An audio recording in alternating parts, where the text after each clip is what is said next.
is New York Nightly News with Chuck Scarborough. Well, that was Stephanie Stanton reporting. And joining us now to give us more insight into this debate is Hunter College political science professor Jamie Chandler. Welcome, Jamie. Thank you. Good to have you back here. This is going to be Rick Perry's debate debut now on the national stage. And he's going to walk in there with a big target on his back, isn't he? Yes, completely. I think all of the candidates will be going after Rick Perry tonight because he has really soared in his popularity since he announced his campaign. As far as the polls are concerned, there's a question about who's actually in the lead right now because the difference between Romney and Perry is pretty close. But there's also right there because the polls are all over the place on that, I know. But right. One of the polls has a gap right now of 19 points. Exactly. And ours is 15 points. So that's the Wall really Street Journal poll yesterday. Yeah.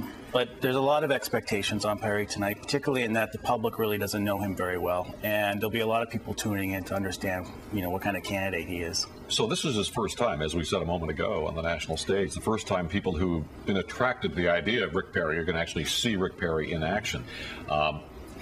He's got a lot to lose and not a whole lot to gain, doesn't he?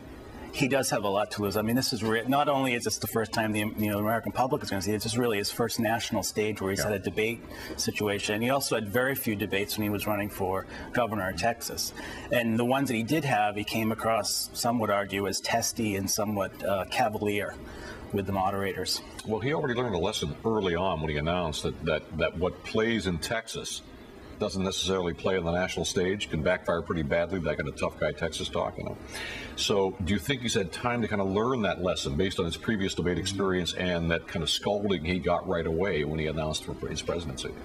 I think that he would like to think that. I think their campaign would probably like to think that. But given that there's so many things going on in the campaign, I don't think he's had a chance to really refine himself. And also his record in terms of what he has said is open to attack from the candidates tonight. So he's kind of a difficult time trying to position some of his social conservative issues in a palatable way for, undecided primary voters. All right, Mitt Romney. He's had the luxury of being on the sidelines here, being above the fray. Up till this point, he can't do that anymore, can he? He's going to do something dramatic tonight. Exactly. Romney's going to have to go on the offensive. The last couple debates he's been in, he's somewhat kind of, as you said, stayed above the fray. But now he's going to have to really start to lay out what types of promises he's making and how they will contrast with the other candidates. What's his biggest weakness?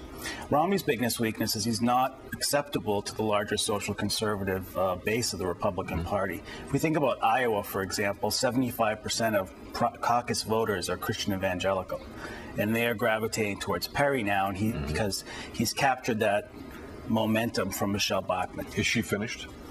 I think that we'll see Michelle Bachmann continue through the beginning of the election cycle in January, but her steam is going down. And it's interesting that Ron Paul is now moving ahead of her. He's eclipsed her, hasn't he? I mean, Perry clearly has stolen her momentum away from her. And she's had her own troubles, too. She had one shining moment in one debate, and now she's having difficulty. Very quickly, can any of the trailing candidates, Rick Santorum, John Huntsman, Herman Cain, any of them score some kind of a knockout punch tonight and vault themselves into the top tier? No, I think sadly their fortunes have kind of come to an end. Neither of those three candidates have had an opportunity to really light the fire amongst the Republican Party. Okay. Thank you very much, Jamie Chandler, political science professor. Always good to have you here.